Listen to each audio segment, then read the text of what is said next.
这样的不让我，都我告诉你干什么？ 우리도 사람이야. 왜 자꾸 그가 버리는 거야 우리는? 第二频道一大集，韩国版的奥斯维辛集中营，时至今日也不清楚到底有多少人被迫害致死。韩国警察、政府乃至当时的韩国总统都是这个事件的凶手。为了国家形象或者是满足私欲，他们践踏人权、草菅人命，让超过16000人经历了地狱一般的磨难。就是韩国釜山兄弟之家福利院事件。我们把时间拉回到上世纪70年代。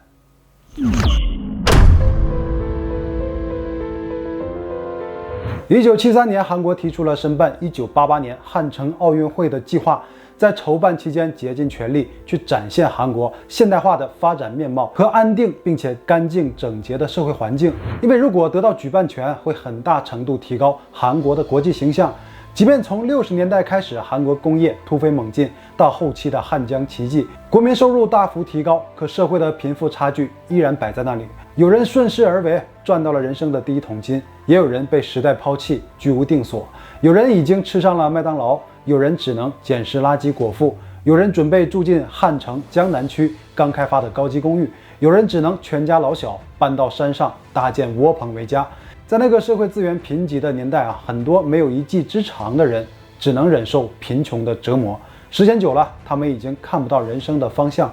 没有了根基，四处流浪，穿梭在市井的人群中，蜷缩在城市的角落里。在经济迅速发展的浪潮之下，他们就显得如此格格不入。可是随着奥运会的申办，韩政府已经放出了豪言壮语，而这些人的存在啊，破坏的是城市的形象，国家的颜面。他们已然成为了这一场全球盛宴的阻碍。一场针对流浪人士的扫除行动已经在高层的会议上成型。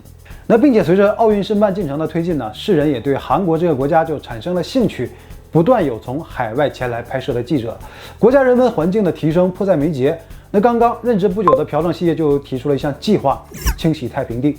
这项清洗政策在原则上所要净化的对象啊，就是那群无家可归者、乞讨者和流浪的孩子。需要把这些人呢全都集中起来，用的措辞啊是保护收容，但实际上是管制。上面的计划已经提出啊，然而落实到下面就是层层加码。毕竟谁也不想在市容市貌这方面拖了国家的后腿。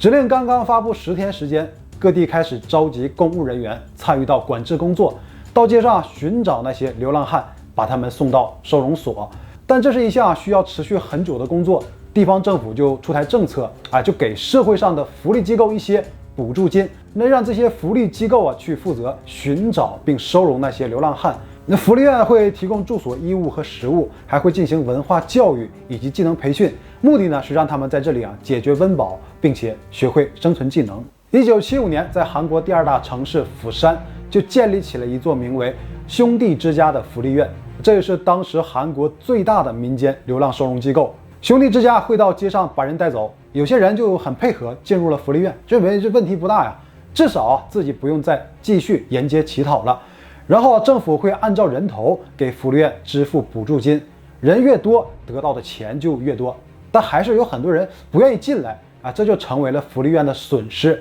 于是在利益面前贪婪就促使了很多非正规流程的出现。比如很多就非法的私人福利机构以及一些非法雇佣童工的会社，都与这个兄弟之家产生了利益输送将自己的人员呢转移到这里换取利益。同时，兄弟之家也开始了自己的野蛮扩张，从最早上街寻找劝说，演变成了后来的去抓人。从最早的只是抓流浪汉呢，变成了强行抓捕一些贫穷的市民，而且一旦被抓进去就很难再出来了。如此胆大妄为，难道警察就不管吗？非但不管，警察也会抓普通市民，或者把犯了错误拘留的人送到兄弟之家，甚至诬陷你一个罪名就比如说你偷东西了，你不承认，就使用暴力逼迫你承认，再送你到福利院去。因为地方政府为了尽早的完成任务把清洗行动和警察的个人发展进行了捆绑，警察的薪酬和晋升采用了积分制，而这个积分就取决于你清理流浪汉的人数。所以那些地痞流氓小商贩发传单的学生和社会上的意见分子都被警察送进了兄弟之家。那根据后来记录在册的统计，在野蛮收容的初期，兄弟之家容纳了大概4000人，绝大多数是儿童和残疾人，可只有10%的人符合流浪者的标准，另外的90%大多都是有生存能力、心智健全的普通市民，或者被警察带来的特殊群体。那他们在兄弟之家会遭遇什么呢？这里没有福利，没有尊严，没有隐私，没有人权，没有自由。如果说仅是一座大监狱的话，那里面的人还会好过一些。可现实要更加残酷，这里不是监狱，而是地狱。流传出来的照片只是他们生活的一部分，而实际上他们每天面临着高强度的管教，被要求完全服从福利院的安排，吃不饱饭是常态的，而且每天要进行大量的体力工作，挖煤、重物运输、生产作业。福利院配置了大量的监管人员，有人敢提出一点质疑啊，遭来的就是一顿棍棒。也曾有人站出来进行抗议，但是几天后，这人就会离奇死亡。犯错误的人会当着所有人的面遭到疯狂的殴打和凌虐，他们每天都能听到人们被打时绝望的哀嚎。因为这些管教下手的时候，所有人都能感觉到这是要把人给打到死为止啊！实际上也有很多人遭遇暴打之后呢，或当场死亡，或之后因为不给治疗而等到死亡降临。活着的人就要负责去亲手埋葬遗体，所有人在极度惊恐之下只能选择顺从。于是这些管教变得更加丧心病狂，也会对收容人员实施性侵害。每天晚上7点，宿舍被锁之后还要遭到精神和肉体上的凌辱。丧失了人性的管教不会在乎你的年龄和性别，暴行无处不在，但是为了活下去只能选择忍耐。女性在怀孕之后呢，会被强制要求堕胎，而且没有医生是在福利院内部自行处理。直到后来他们目睹死亡已经成为了常态，面对侵害已经变得麻木。这个世界上没有人能帮助他们，就算他们死亡也不会影响福利院的收益。如果政府打电话或者是来核查，他们就会找人顶替死者，伪装成还活着的假象来获取补助金。一些遗体也会卖给医院来赚钱。除此之外，兄弟之家也把孩子卖给一些领养机构，之后这些孩子会被领养安置到北美、欧洲或者是澳大利亚的家庭中。那估计在兄弟之家的全盛时期，光是贩卖儿童到海外的收益每年就可以达到2000万美元。他们就是通过这些手段不断的积累金钱。那建立兄弟之家福利院的院长叫朴仁根，正是在他的管理和怂恿之下，才有了如此多的暴行，害人无数，还不断通过各种非法途径中饱私囊。可他在釜山却是一个非常成功、知名的社会福利人士，因为在外人看来他是把路上的流浪者都给收容了，给他们吃住，还对他们进行文化教育，简直就是大善人。他甚至还受到了前韩国总统全斗焕的表彰，说他为国家发展做出了卓越的贡献，2次荣获社会福利奖。兄弟之家福利院也被设为示范机构，所以他完全就成为了名人，和很多高层的权贵都攀上了关系。于是兄弟之家的暴行他们全都视而不见，睁一只眼闭一只眼，任由朴仁根在福利院建立自己的王国，然后作为这里的国王，作威作福，大肆敛财，坑害国民。从1975年开始，长达12年的时间，兄弟之家一直在持续自己的恶行，直到一个人的出现，才彻底终结了这一切。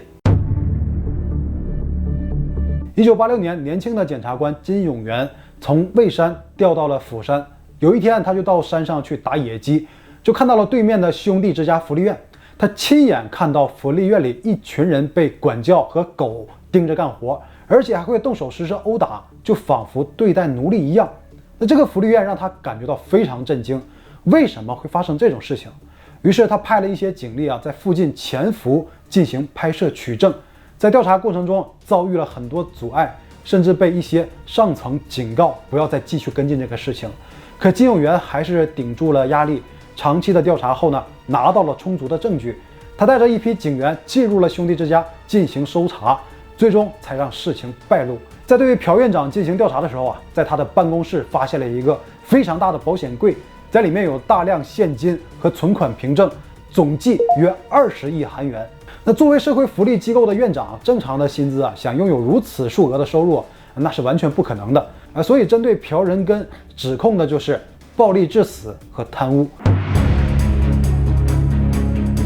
那12年间，兄弟之家福利院收容人数超过1.6万人，可以确认的死亡人数有513人，死亡证明全都是一个人开的，死因都是心力衰竭或者是身体虚弱。但实际上被记录在案的这个数字可能只是冰山一角，因为在兄弟之家后山的墓群底下埋的基本都是成年人，那些暴力致死的儿童和被卖到医院的遗体都没有记录，贩卖到国外的儿童也是生死未卜。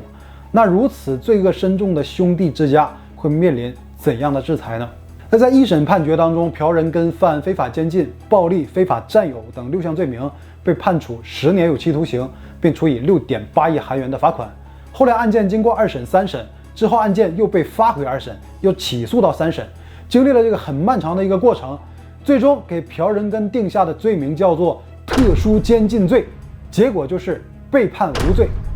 特殊监禁罪怎么会被判无罪呢？因为当时韩国有个内务部训令第410号文件，这里就是涉及到最高层的决策在里面，也就是和朴正熙当初提出的清洗太平地相关的。简单的说，就是允许他们对特定人群进行强制收容以及改造。那虽然兄弟之家必然是存在很多不合理的地方，但死亡的500多人呢，都是有病重导致的这个死亡证明和福利院的虐待无法证明存在直接关系所以只能定下一个叫特殊监禁的罪名。韩国刑法第2条里面有说，所有依据法律而产生的行为都叫做正当行为，而这个内务部训令410号文件并不是违宪的法令，所以朴仁根的特殊监禁是有法可依的正当行为。于是1987年他在暴力致死这项指控上被判处了无罪，但还是因为贪污罪被判处2年6个月。也就是说，如果没有坐实贪污罪的话，这个人直接就是无罪释放了判决下来之后呢，金永元检察官呢把这个事儿上报到了韩国的法务部，还把兄弟之家案件报告了青瓦台，但是案件还是被掩盖，完全没有办法调查。因为马上奥运会就开始了，为了避免造成恶劣的国际影响，上层要求这个事件必须低调处理。朴仁根没有受到任何影响，出狱之后又做起了其他事业，甚至还当选釜山福利代表理事会的首任会长，名利双收。之后远渡重洋，移民澳大利亚，最后在2016年死亡，终年87岁。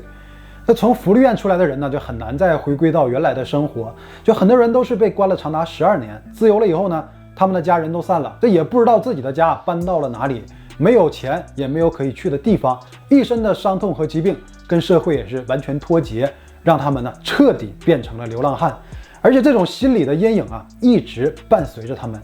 直到2012年才出现了第一个站出来维权的人。他慢慢聚集分散在全国各地的受害者，留下证言，收集证据，用文字和图画的形式做了记录。直到2017年，文在寅当选韩国总统，这件事儿才有了新的进展。文在寅在社交网站上说，1987年兄弟之家福利院事件首次曝光的时候我作为釜山地方律师协会的人权委员，曾参与过事件的调查。后来因为事务所被关闭，就没有能够揭露真相。对此呢，始终心怀愧疚和遗憾。2018年，韩国法务部组建了一个历史案件委员会，对过去的几个案件重新进行检查，其中就包括兄弟之家福利院。经过对100多位亲历者的深度调查，最终他们认定了这是国家的责任，因国家的错误决策、放任和默许，才导致发生了这种侵害人类尊严的事情，并发布了一份长达700多页的报告。当时被压下来的事件才得以全部公开。同年，釜山市长向受害者们鞠躬道歉。2020年5月20日，韩国国民议会通过了过去历史法案修正案，更多真相都可以通过合法途径重启调查，来帮助缓解、治愈当事人的痛苦。从2012年开始，维权到2020年，多年的坚持不懈，他们终于等到了政府主持公道的一天。那可是当年极力干预调查和掩盖真相的官员呢，现在仍活跃在韩国的政坛。作为韩国保守派的元老和重要人物，不少人呢甚至高升为国会议长的层次。想要他们通过重启旧案调查的话，还有非常漫长的路要走，依旧是困难重重。但文在寅也说，历史的真相永远不能被隐藏，被歪曲的历史或隐藏的真相必将被揭示。那好了，这就是本期的所有内容，到最后别忘了点赞、订阅大吉，我谢谢你了。